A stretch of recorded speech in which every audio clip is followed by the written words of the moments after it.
So hier is ons op 'n Vrydagmiddag na werk en hier staan 'n braaier. Ek is nou baie gelukkig om 'n nuwe ou braaier te kry. Ek het my braaier laat oordoen by 'n baie spesiale persoon. Ek sal 'n bietjie vir julle vertel van wat hy doen.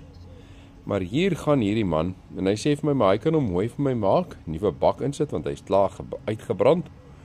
Kyk net hoe mooi, 'n hele nuwe bak. Ja, ek het al een keer 'n bietjie vuur getoets in hom. En hierso sê hy vir my, maar hy kan vir my tafeltjie maak langs my braaier. Nou kyk nou net hoe oulik is hierdie tafeltjie. Dit lyk baie mooi teen die braaier, maar nou kan jy dit doen. En jy maak 'n tafeltjie van hom. Ek het nou net een hand so ver, so ek gaan dit gou hierdie tafeltjie aan mekaar sit. En kom ons kyk net as ek hom hier so aan mekaar sit. Daar so staan hy. En hier sit ons nog so 'n paaltjie in net vir die balans. Ons weet ons balans in die lewe nodig.